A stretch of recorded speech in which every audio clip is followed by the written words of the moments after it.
નમસ્કાર મિત્રો, આજે આપણી સાથે કચ્છના અગ્રણી, કચ્છી જૈન સમાજના અગ્રણી અને કચ્છ શ્રુતિ જે હમણાં તો બંધ થયું પણ મંગલ મંદિર કચ્છી જૈન સમાજનું મુખપત્ર એના સૂત્રધાર એવા અશોકભાઈ મહેતા જોડાયા છે.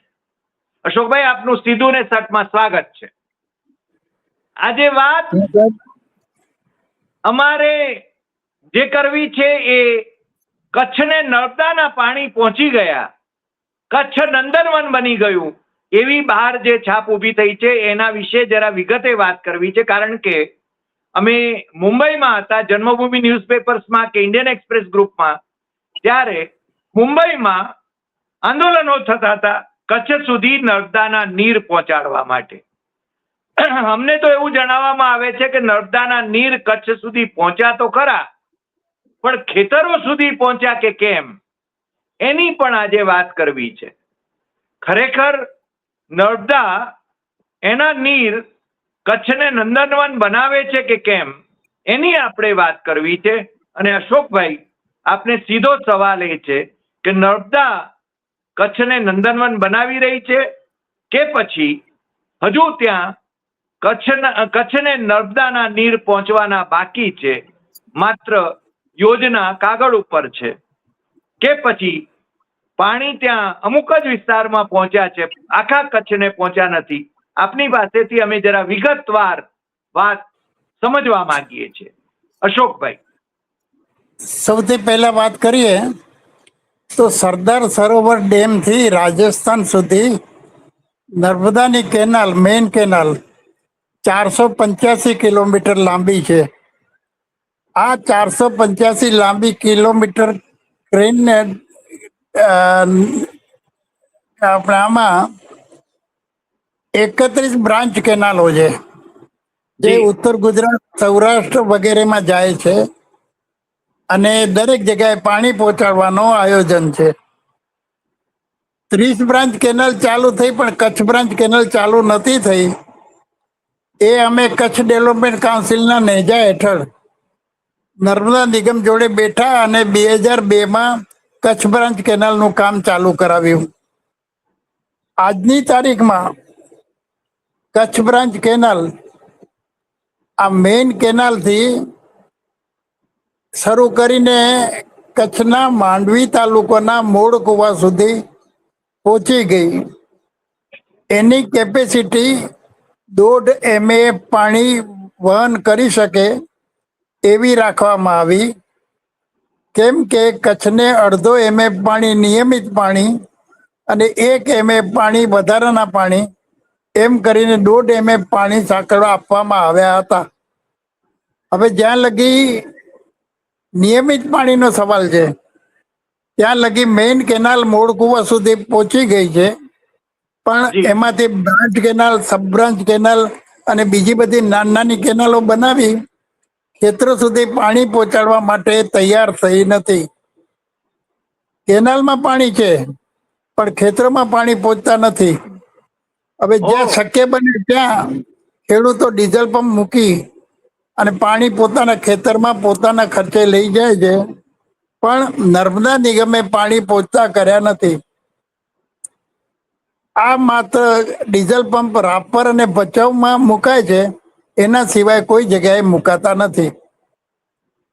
સૌ પ્રથમ આજે 1.5 MA પાણી છે એ કચ્છના ટપ્પર ડેમમાં આવે છે અને ત્યાંથી 1 MA વધારાના પાણી જુદી જુદી કેનાલો બનાવી અને કચ્છના જુદા જુદા સરોવરમાં લઈ જાય છે અને ત્યાંથી પછી ખેડૂતોને પાણી આપવામાં આવે. હવે આ 1 MA કેનાલના કામ પણ પૂરા થયા નથી કે કેનાલો બની નથી. ટપ્પર ડેમ સુધી પાણી પહોંચ્યા છે પણ ત્યાંથી આગળ પાણી પહોંચતા નથી. એનો અર્થ અશોકભાઈ એ થયો કે કચ્છના મોટા ભાગના વિસ્તારને નર્મદાના પાણી હજુ મળ્યા નથી. મોટા ભાગના વિસ્તારને નહીં, પણ 100% વિસ્તારને નર્મદાના પાણી મળ્યા નથી કાયદેસર રીતે. ખેડૂતોને તો નુકસાન જ નુકસાન થયું. તો પછી સિંચાઈ માટે પાણી આપવાના હતા. ખેડૂતોને નુકસાન થયું, અને બીજી બાજુ જે લોકો ડીઝલ પંપથી લઈ જાય છે એ લોકોને 20 ઇંચ ડેલ્ટામાં પાણી જોઈએ. એક પાક કરવા માટે 20 ઇંચ પાણી જોઈએ, 10 વખત પાણી અપાય એમ કરીને, તો એને બદલે 80 ઇંચ પાણી વપરાય છે, 4 ગણું પાણી વપરાય છે. એટલે પાણીનો વેડફાટ થાય છે, પણ નર્મદા નિગમને પૈસા મળતા નથી. અને જેટલા ખેડૂતો ખેંચી લઈ જાય છે એટલા ખેતી બનાવી શકે છે, બાકીના લોકો ખેતી કરી શકતા નથી. પણ લીગલી કાયદાની ભાષામાં વાત કરીએ તો એક પણ એકરમાં નર્મદા નિગમે પાણી પહોંચાડ્યા નથી કે જેના એ બિલ બનાવીને પૈસા મેળવી શકે. હવે પણ અડધા એમએ પાણી. હા બોલો સાહેબ. આપ એના વિશે રજૂઆત કંઈ કરી શક્યા છો કાઉન્સિલ તરફથી કે એમ? રજૂઆત કરી છે નર્મદા નિગમમાં, પણ ત્યાર પછી એ લોકોએ એટલા બધા એક્શન લીધા નથી. રજૂઆતના કારણે માંડવીના મૂળ કુવા સુધી પાણી પહોંચ્યા, 1 MA વધારાના પાણી પહોંચ્યા, ત્યાર પછી આગળ થઈ શક્યું નથી, એ હકીકત છે. હવે કચ્છના ધારાસભ્ય અથવા સમાજ સેવકો, જે લોકો સમાજના બાબતમાં ઇન્ટરેસ્ટ લેતા હોય, કોઈ પણ કારણસર આ બાબતમાં પડી શક્યા નથી. પણ અમે અમદાવાદમાં રહીને જેટલું બન્યું એટલું અમારાથી કર્યું. હવે આગળ કરવા માટે પાછી નવી સંસ્થા સ્થાપી અથવા નવા લોકોને ભેગા કરીને મહેનત કરવી પડે, તો કચ્છના ખેતરે ખેતરે પાણી પહોંચે.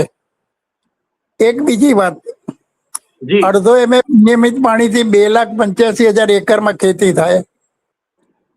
1 MA વધારાના પાણીથી, એટલે પ્લસ જે કંઈ સરોવરો છે, જે કંઈ તળાવો છે, એમાં પાણી જે સંગ્રહાયેલું રહે, એ બધા પાણી મળીને વધારાના પાણી વત્તા આ પાણી 10 લાખ એકરમાં સિંચાઈ થાય.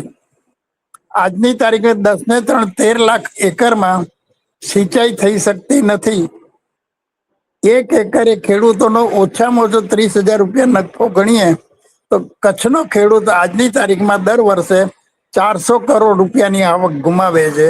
આ હકીકત છે. આ એકલ હકીકત છે. એના માટે વારંવાર ધ્યાન દોરવામાં આવ્યું છે, પણ હજી પગલા લેવાયા નથી. આપે જેમ કહ્યું એમ કે ત્યાંના સાંસદ, ત્યાંના ધારાસભ્યો, ત્યાંના સમાજ સેવકો, એમણે આ પ્રશ્ન ઉઠાવી લેવો જોઈએ જો એ ખેડૂતોના સાચા રક્ષક હોય તો, ખેડૂતોની ચિંતા કરતા હોય તો. પણ હમણાં તો કચ્છમાં તો જુદા જ પ્રકારના પ્રશ્નો ઊભા થયા છે પાછા. એટલે નર્મદાના પાણી એમને મળે, ખેતી માટે મળે, એ દિશામાં આપણે પણ આપણા માધ્યમથી પણ આપણે છે ને ધારાસભ્યોને અનુરોધ કરીએ કે એ આ મુદ્દો ઉઠાવી લે.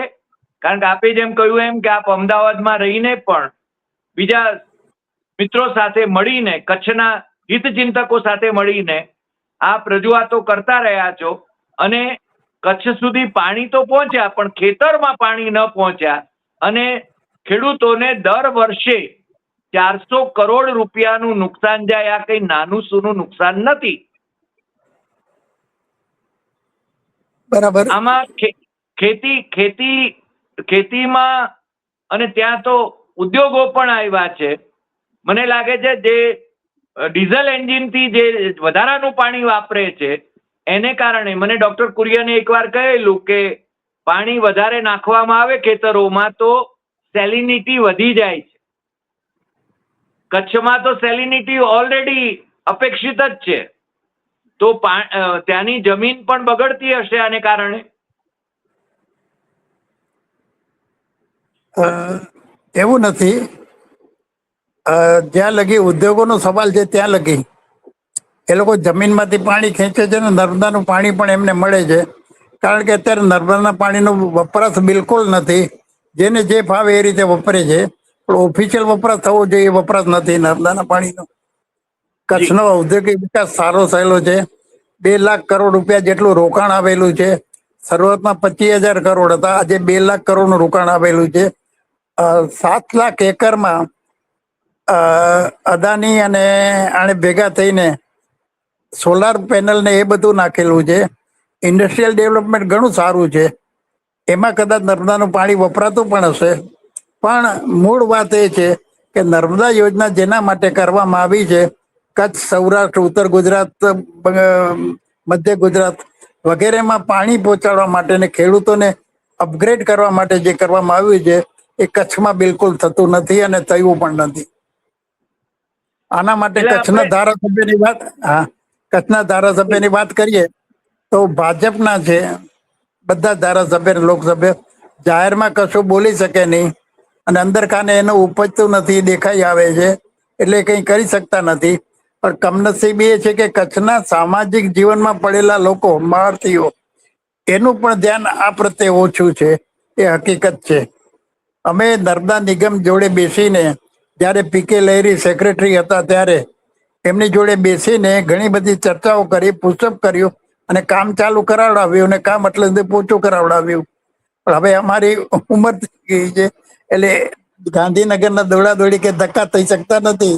એટલે અગર જો જાહેર જનતામાંથી કોઈક આ કામ ઉપાડી લે તો અશક્ય નથી, થઈ શકે, જી પણ કોઈકે જી જવાબદારી લેવી પડે. સાહેબ, હરિભાઈ, આપ સારું. હા, અમે અમે અમે અશોકભાઈ, અમે મુંબઈમાં નર્મદાના નીર કચ્છને મળે એને માટે આકલા દેકારા ખૂબ સાંભળ્યા છે, ખૂબ આંદોલન થયા છે, કચ્છમાં પણ આંદોલન થયા છે. પણ આજે આપે જે વાત કરી કે ખેતી માટે જેને પાણી પહોંચ્યા નથી અને 400 કરોડ રૂપિયા ખેડૂતોને નુકસાન જઈ રહ્યું છે અને નર્મદા નિગમને કાંઈ મળી નથી રહ્યું. પાછું સત્તાવાર રીતે નર્મદા નિગમે ખેતરોને પાણી આપવું જોઈએ, એ નહેરો નથી બંધાઈ એટલા માટે નથી મળતું, એવું જ છે ને? જી હા, નહેરો નથી બંધાઈ એટલા માટે નથી પહોંચતું, એ હકીકત છે. જી, પણ આપણે એવી અપેક્ષા કરીએ કે એ દિશામાં કામ આગળ વધે અને ધારાસભ્યો ભલે બોલી ન શકતા હોય, કમસે કમ એમની સરકારને કાગળ તો લખી શકે. ભાજપના ધારાસભ્યો હોય તો એમની સરકાર છે, ખરેખર તો એની પાસે કામ કરાવવું જોઈએ. જો વોટ લેવાના, આમ તો જો કે વોટ લેવા માટે એમણે બહુ જાજી મહેનત કરવાની હોતી નથી, કારણ કે મોદીના નામે વોટ મળે જ. પણ પોતાનું નેતૃત્વ સ્થાનિક સ્તરે એમણે ઊભું કરવું હોય તો પ્રજાના હિતની ચિંતા કરવી જોઈએ, એવું તો આપણને લાગ્યા વિના રહેતું નથી. અશોકભાઈ, સાહેબ, આના ઉપરથી એક વસ્તુ ફલિત થાય છે કે રાજકારણી લીડર્સ અને અધિકારીઓ, એટલે અધિકારીઓ કદાચ રાજકારણી લીડર્સને ગાંઠતા નહીં હોય. આ લોકોએ પ્રયત્ન તો કર્યા હશે, કાગળ લખ્યા હશે, પણ અધિકારીઓ એમને કોઈ પણ કારણસર ગાંઠતા નહીં હોય એવું શક્ય બને એમ. એટલે પણ અને એ અધિકારીઓ દિશામાં આ જી, પરમાવો. હા, નહીં, એ દિશામાં આપે કહ્યું કે 2002માં આપને પેલી મુલાકાતો જે થઈ અને એને કારણે કામ આગળ વધ્યું, તો એ રીતે છે ને, જો અહીંયા અધિકારીઓનું રાજ હોય તો પછી માનનીય વડાપ્રધાન કે માનનીય ગૃહમંત્રી એમની સમક્ષ પણ એ રજૂઆત કરી શકે અને કામને આગળ વધારાવી શકે. તેના બદલે કચ્છી સમાજ અમદાવાદના પ્રમુખ જી આલે કૈલાસદાન ગઢવી છે, એને નર્મદાને લગતું બધું સાહિત્ય મેં આપેલું છે અને એમને કહ્યું છે કે આપણે લડત નથી કરવી, પણ નર્મદા નિગમના અધિકારીઓ જોડે જે રીતે પહેલા બેઠા અને પુશઅપ કરીને કામ કરાવડાવ્યું, એ રીતે જો આપણે એમની સાથે બેસીને કામ ચાલુ કરાવડાવીએ તો બને એટલું જલ્દી આ કામ થઈ શકશે. કહેવાનો મતલબ આ છે. સૌની યોજના જે રીતે પૂરી થઈ, સુજલામ સુફલામ યોજના જે રીતે પૂરી થઈ, એ રીતે કચ્છની યોજના પણ પૂરી કરાવવા માટે આપણે નર્મદા નિગમના અધિકારીઓ સાથે બેસી જવું પડે. હવે જી એ કચ્છી સમાજના પ્રમુખે હા પાડી છે, પણ એ પોતે આપના કાર્યકર છે, આપના મેઇન કાર્યકર છે, વન ઓફ ધ મેઇન જી, કાર્યકર ગુજરાત. ટ્રેઝરર છે આપના. હા, એ કેટલો ટાઈમ કાઢીને આમાં સ્પેર કરી શકશે એ એક સવાલ છે, પણ મારી આ રીતે પ્રયત્ન ચાલુ છે. જી જી, આપણે કૈલાસદાન ગઢવી અમારા બીકે ગઢવીના જમાઈ છે, ઉત્તર જી હા, ગુજરાતના બીકે ગઢવીના, અને કેન્દ્રમાં જી મંત્રી પણ રહ્યા બીકે. હજુ હમણાં સુધી તો કોંગ્રેસમાં હતા, પણ એ આમ આદમી પાર્ટીમાં જોડાયા અને એના ખજાનચી છે અત્યારે. કચ્છી જી હા. સમાજના એ પ્રમુખ છે જો અમદાવાદના, અને આપણે એમને પણ અનુરોધ કરીએ કે તત્કાળ આ બેઠક યોજે. અને એ તો ચાર્ટર્ડ એકાઉન્ટન્ટ છે, એટલે એ એમની સાથે સીધો સંપર્ક કરીને બેઠક યોજી શકે અને આ કામને આગળ ધપાવી શકે તો એમને યશ મળશે. આપની એ વાત પણ સાચી છે. આજે આપ અમારી સાથે જોડાયા અને આ બહુ મહત્વની વાત કહીએ, કચ્છને માટે જીવાદોરી સમી વાત કહી આપે એ બદલ આપનો ખૂબ ખૂબ આભાર. અને ફરી પાછા મળીશું એવી અપેક્ષા કરીએ કે આપણે બીજી વાર જ્યારે મળીએ ત્યારે આ પ્રશ્ન ઉકેલાઈ ગયો હોય ને ખેડૂતોના ખેતર સુધી નર્મદાના નીર પહોંચ્યા હોય અને ખેડૂતોને 400 કરોડનું જે નુકસાન જઈ રહ્યું છે એ નુકસાન એ ન જાય, એમને ફાયદો થાય એ દિશામાં આગળ વધી ચૂક્યા હોઈએ એવું આપણે માનીએ છીએ. આજે આટલી વાત, ફરી મળીશું નવા એપિસોડમાં નવા વિષય સાથે. ખૂબ ખૂબ આભાર. જી નમસ્કાર. આપ જોડાયા એ બદલ આપનો ખૂબ ખૂબ આભાર. નમસ્કાર. Okay sir. Okay sir.